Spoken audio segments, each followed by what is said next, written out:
सरिता भ्लग्समा तपाईलाई धेरै धेरै स्वागत छ।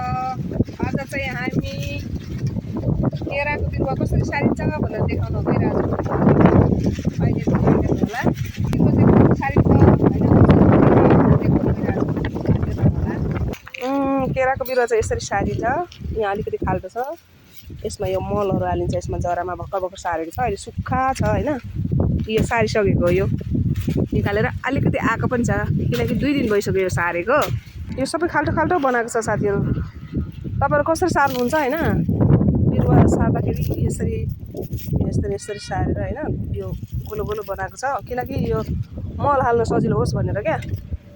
मल हालेपछि टक्क केराको कोसा पनि मोटो मोटो हुन्छ, मलिलो भएर सबै सारेको छ। भर्खर भर्खरै पहिलाको पोहोरतिरको चाहिँ यो यहाँ तल छँदैछ हैन। म बहिनीले चाहिँ यहाँ सुँगुरलाई चारो यो पकाउनको लागि यो गानो भन्छ यसलाई, यो केराको गानो काछिरहेछ। त्यो चाहिँ जो चामलसँग मिसाएर सुँगुरलाई खुवाउनको लागि यस्तो यस्तो बनाएको छ। यहाँ पनि यस्तो ढुङ्गा राखेर यस्तो गोलो बनाएर यसमा चाहिँ टक्क बाख्राको मल अनि के भन्छ गाई भैँसी जेको पनि मल छ नि, कुखुराको सुँगुरको जेको पनि मल त हुन्छ नि हैन। त्यो मल राख्नको लागि यस्तो गोलो गोलो यो पर्खाल जस्तो पारेर यसरी मल बगेर नजाओस् नाश नहोस् भनेर चाहिँ बनाएको क्या।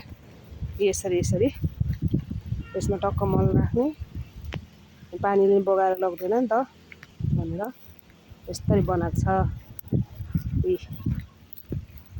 यसरी अहिले चाहिँ बिरुवा सार्ने बेला भएको छ त। सबै त्यस्तै त्यस्तै छ। मेरो छायान देखिरहेछ। साथीहरू जति पनि भिडियोहरू बनाएको मन पराइराख्नु भएको छ, जे लाइकहरू हानिराख्नु भएको छ, सब्सक्राइब गरिदिनु होला नयाँ साथीहरूले। म नि ब्याग दिन्छु, म नयाँ हो हैन। यहाँ भर्खर भर्खरै सानो सानो भर्खर भर्खर भइरहेछ। यो उसमा बर्खामा भनौँ, अब बर्खा त होइन, यो खडी चलिरहेछ नि त अहिले त। यता पनि अलिकति छाटकाट गरेर यता रोपेको छ खाली खाली ठाउँमा। अनि कोसा चाहिँ सानो सानो हुँदो रहेछ, त्यति राम्रो हुँदैन। बर्खामा चाहिँ यति धेरै हुन्छ। यस्तो हावा मजाको लागिरहेछ। गर्मी छ तर झन्डै हावा पनि लागिरहेछ। यतातिर खेत हो, त्यो चाहिँ खाली भएको हावा चलिरहेछ।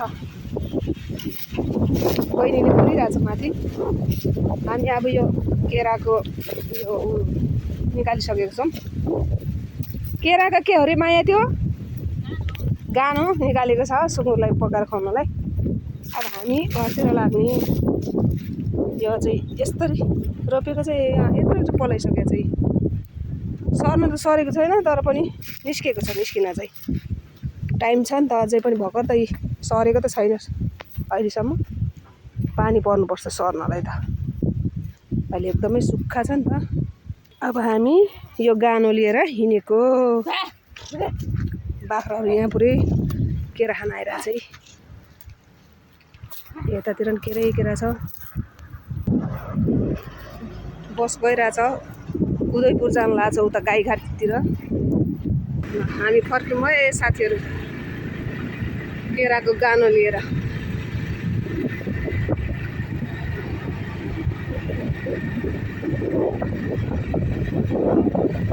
कति दामी भ्यूज,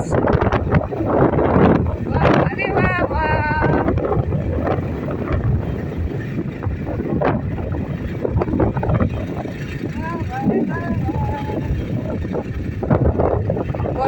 यहाँ चाहिँ कति धेरै सर्रा हावा आउँछ, मौसम छ। हामी हावा खाँदा खाँदा गरेर गएको। गाइस कति दामी।